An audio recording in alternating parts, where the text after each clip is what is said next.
Hello, good morning, Madam People. Umaga na naman at time to coffee na naman tayo dyan.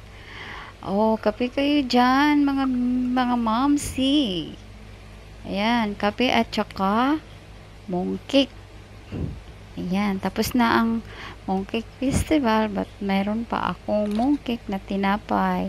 Masarap yan sa umaga, iparis mo sa kape. Yan, lalo na't may itlog sa ilalim. Yung pulang itlog. Yung yellow ba? Ang sarap. Tapos, partner mo sa kape. Tapos, yan. Manamnam. Ayan, guys. Nagkape na ba kayo? Oh, diba? Ang sarap sa umaga. Tapos, ngayon, bago ako lalabas, mag-routine na po ko sa akong naong. Yan ang bulak. At ito naman ang iskinol.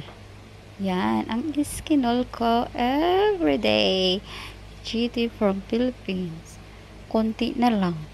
Hindi ko alam kung saan ako bibili niyan pag naubos. Kasi sa Pilipinas pa kaya yan nabibili. Ngayon, dito kasi sa Hong Kong, wala.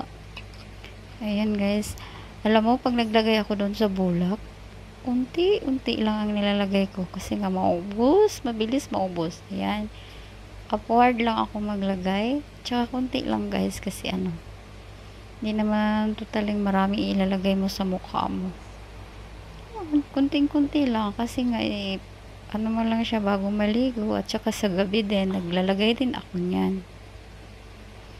Yan, konti lang. Pahid-pahid lang tayo bago after maligo.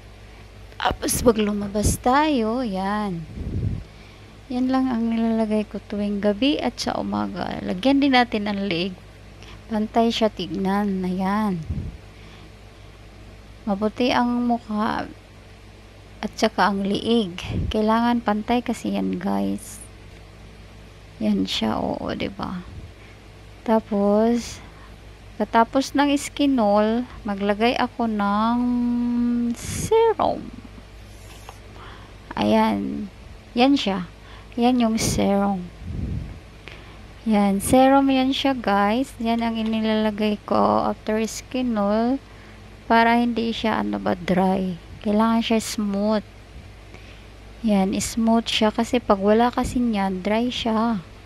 Ayaw ko magka-dry ang aking mukha. Kailangan may moisturizer para matanggal ang wrinkles. Char. Ayan, after ng serum, maglagay din ako ng sunblock. Kasi sa Hong Kong guys, mainit.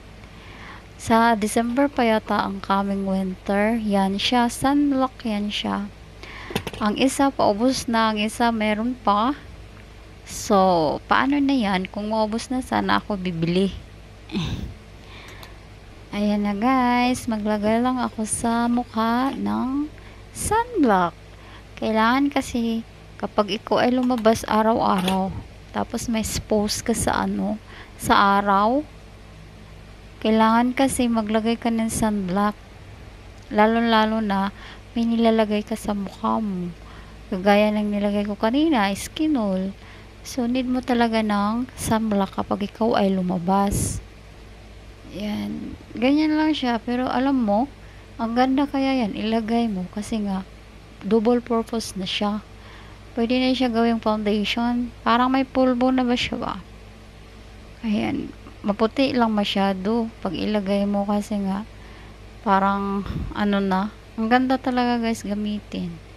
Kaya pag naubos yan, wala na akong gagamitin. Mag-apply na naman ako ng iba kasi nga sa Pilipinas pa kasi yan nabibili.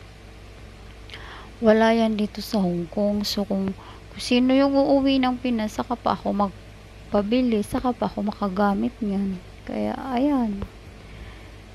Inuunti-unti ko na lang, baka maubos, kunti-kunti lang. Pero kahit kunti lang ang nilalagay ko, ayan siya, maputi na siya.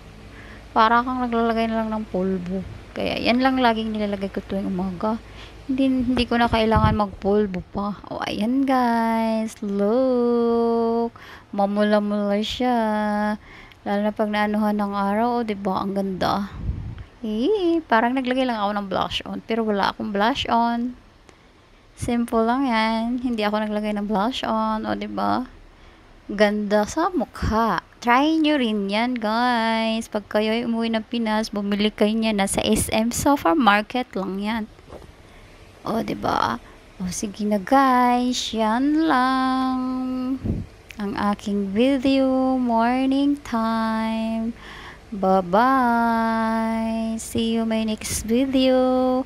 Thank you for watching. Sa uulitin, guys. Bye. Simple way. Ayan na, oh. Ready to lalabas na. Inom muna tayo ng kape, okay? Bye, guys.